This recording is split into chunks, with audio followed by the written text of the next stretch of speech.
Desde quando que o senhor está na comunidade? Bom, eu estou na comunidade desde que eu nasci, ou seja, desde 1946, estou com 77 anos agora.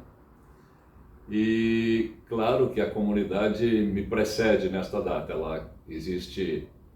Eu comecei frequentando a capelinha da Caju, aqui próximo, aonde hoje, ironicamente, funciona um centro espírita de Allan Kardec. A comunidade, não me lembro exatamente a data em que ela começou oficialmente, porque ela começou na casa de membros. Mas eu comecei a frequentar ali, fui batizado não aqui na capela da Caju, mas sim na Comunidade Cristo, pelo pastor Kuntzmann. Uhum. E desde criança fiz a escolinha dominical na congregação aqui. E depois fui continuando, né, até a minha confirmação. E depois dessa data, depois que me confirmei, eu me afastei um pouco, ironicamente, da congregação, né? Deixei assim, depois da minha adolescência, dos meus 16 até os meus 25 anos, completamente fora da congregação. E retornei graças a um trabalho, diria assim, que com certeza a mão de Deus estava ali, que me trouxe de volta para a igreja, através do pastor Grazel. Pastor Grazel, eu participava de um grupo de teatro, e um grupo de teatro profissional até, que depois deixou de existir. E ali era um meio um pouco perigoso, porque começavam a aparecer drogas, começavam a aparecer comportamentos estranhos. E eu gostava muito da arte do teatro, assim. Mas havia, claro, aquele perigo, né, de se contaminar com o meio que envolve essa arte. Sabe que o teatro é uma coisa que tem muita, digamos, não existe preconceito no teatro. Para você ser ator, você não pode ser uma pessoa preconceituosa. Você tem que estar aberto a qualquer tipo de coisa que você tiver que fazer. E o pastor Grazel esteve um dia lá em casa conversando com meus pais, e aí eu estava em casa e ele começou a conversar comigo, me convidando para fazer teatro com os jovens da congregação.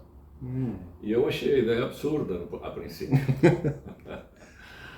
Mas ele tanto insistiu que eu acabei indo para a congregação para trabalhar com um grupo de jovens. E foi através do teatro que eu fui conseguindo discutir com um pastor que tinha a minha idade, tão jovem quanto eu, e dizer coisas absurdas a respeito da religião, coisas assim filosóficas, e questionava muito, né?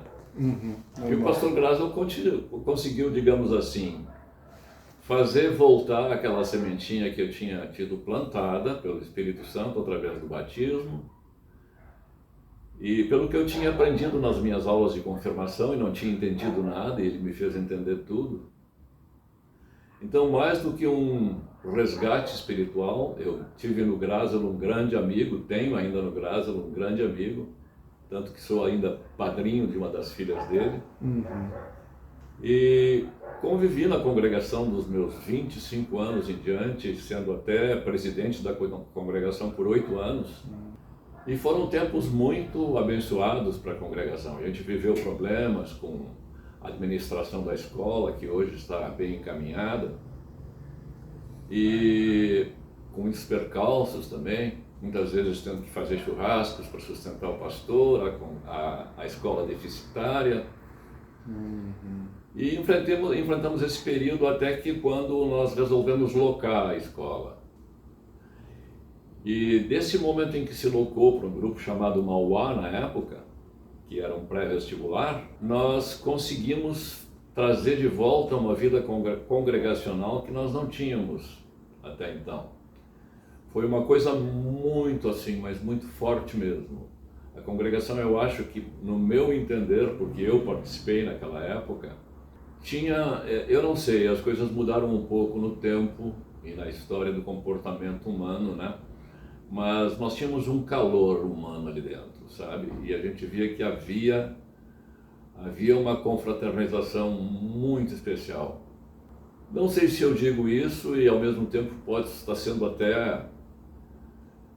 mas depois que passou esse convívio com o pastor Graça e eu deixei de ser presidente da comunidade, eu não me afastei da comunidade, muito pelo contrário, eu continuei durante muito tempo ainda. Peguei vários ótimos pastores. No meu tempo trouxe para a congregação o pastor Galdino Schneider, que também era um missionário. E muitas coisas aconteceram e a congregação só cresceu. E hoje, quando vou à igreja, eu vejo que eu não era imprescindível. Eu achava que eu era imprescindível naquela época. Que se eu largasse a presidência da comunidade, as coisas iam desmoronar. E não é não. Deus me usou no seu tempo certo.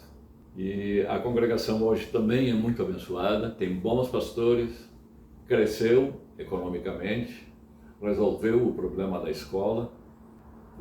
Existe um princípio luterano que sempre se dizia, né? Lutero já dizia isso, que toda a congregação, toda a escola, toda a igreja tem que ter uma escola do lado. Uhum. E nós seguíamos muito esse princípio, tanto que outras tantas congregações de Porto Alegre ainda têm as suas escolas.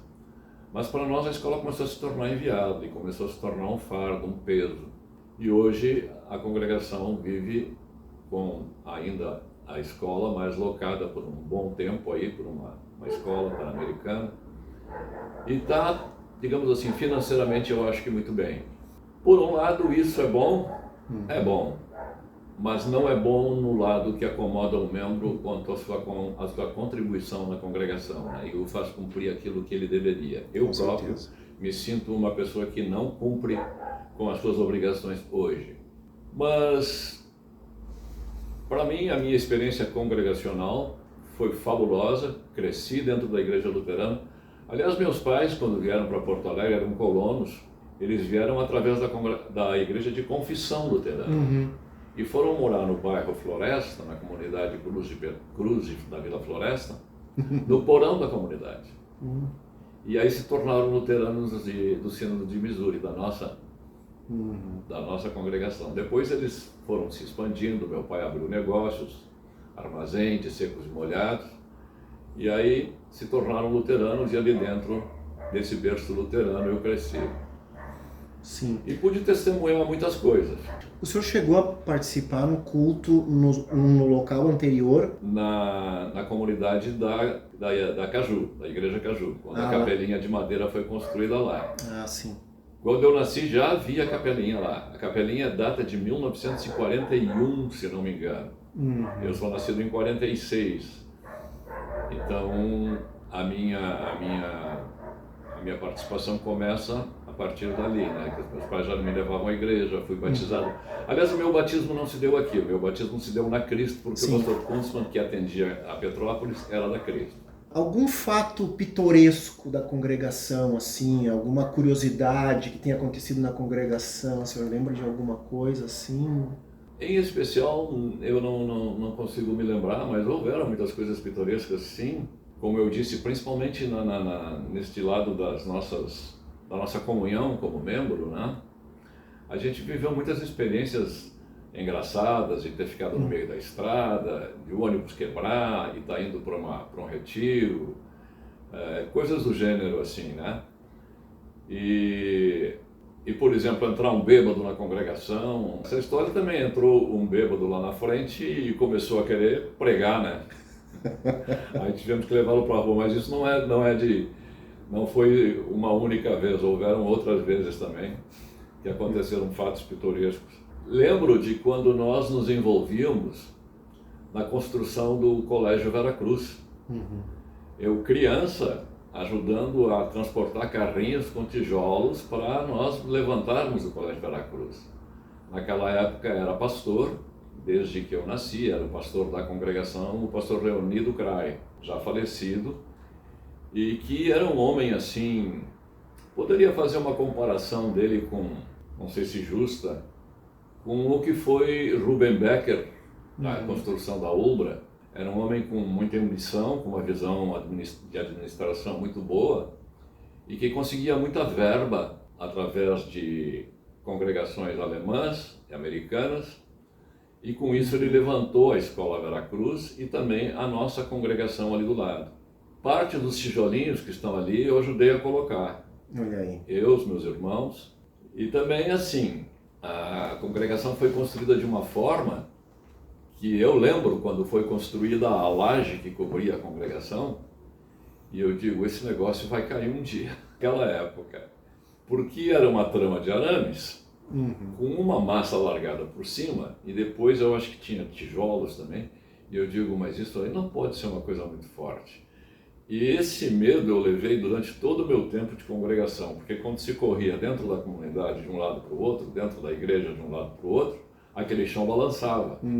E eu tinha um medo tremendo. Então, quando fui presidente da congregação, eu contratei uma auditoria de engenharia para fazer uma averiguação, até abrir um pedaço da parede e disseram que não, que ela não ia romper porque estava bem amarrada.